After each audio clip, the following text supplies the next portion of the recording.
All right, let's just jump right in. We're about to talk about a war that didn't just reshape a nation, it caused a level of destruction that's, well, it's almost impossible to wrap your head around.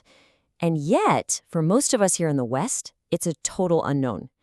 This is the story of the Taiping Rebellion. So to get started, I just want to put a number up on the screen, 20 to 30 million.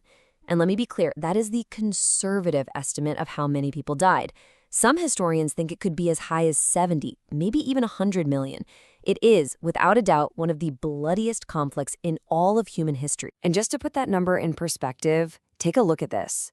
The death toll absolutely dwarfs the American Civil War, and it's even bigger than the total for World War I. This brings up the huge question we're going to tackle.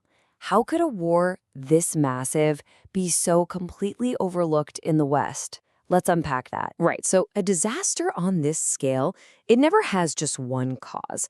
It's what you might call a multi-crisis. Basically, a perfect storm where everything that could possibly go wrong does, all at the same time. Think about it this way.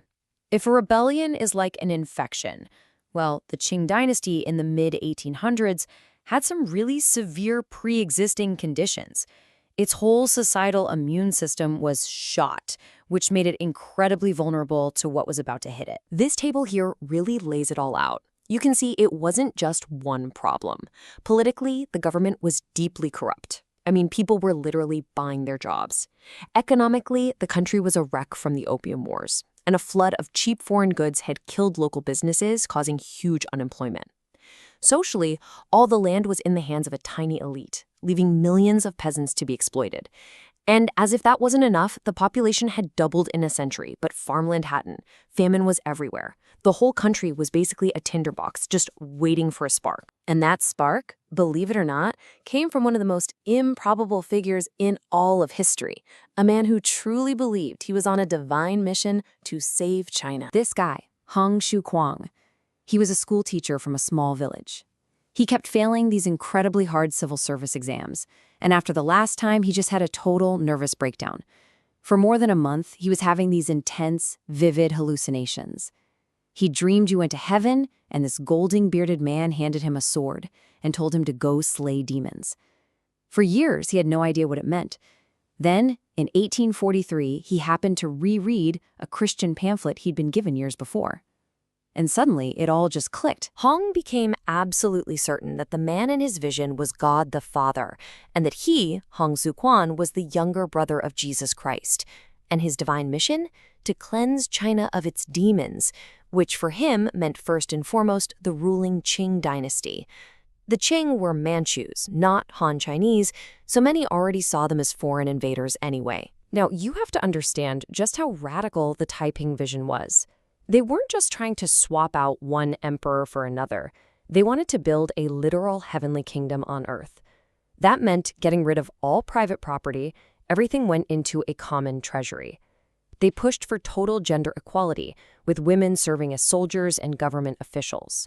They outlawed opium, alcohol, foot binding, you name it. For the millions of people who were poor, landless, and on the margins, this message was incredibly powerful. And you know what? It worked. For a while.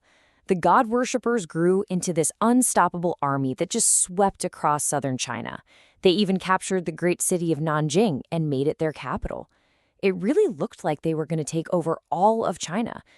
But then, the dreams started to fall apart from the inside. So what went wrong? Well, first, brutal infighting.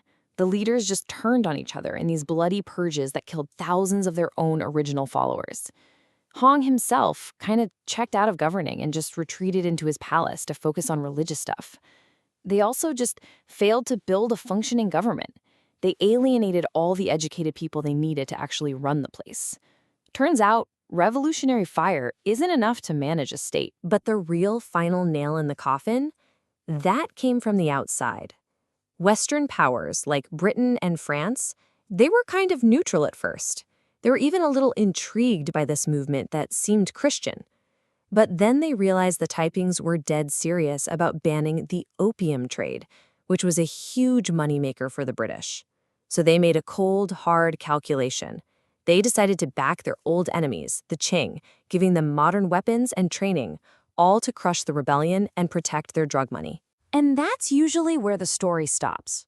14 years of brutal war, millions dead, a failed utopian dream, a country in absolute ruins.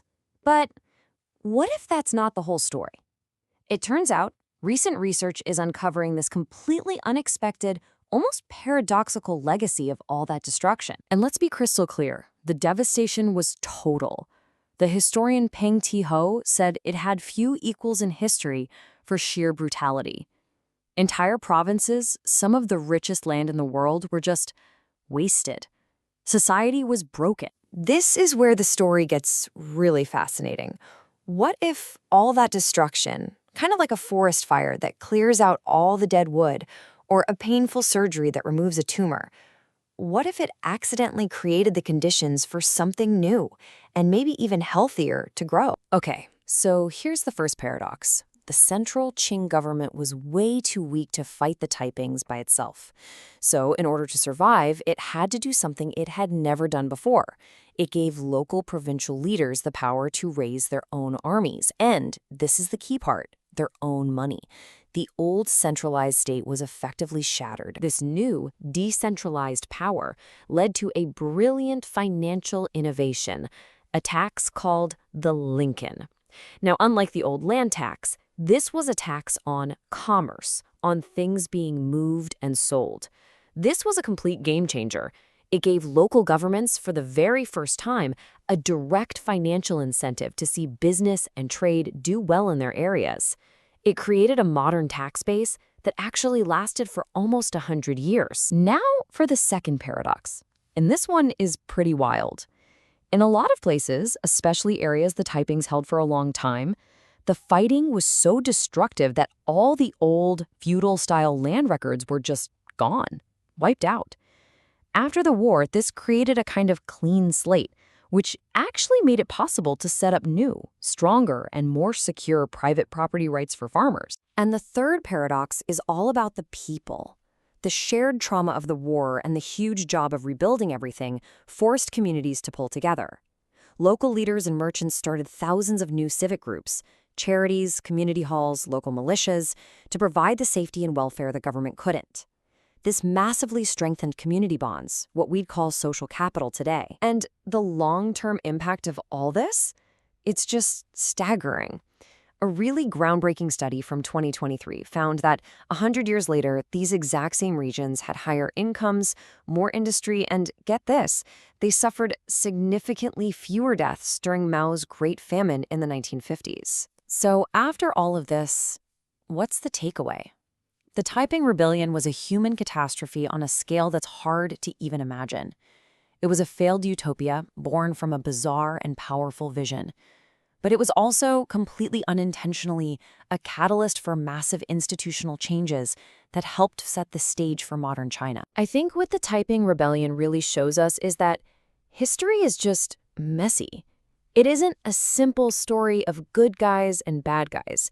It's a complex, tangled process where sometimes, even out of the most horrific destruction, something completely unforeseen and even creative can rise from the ashes.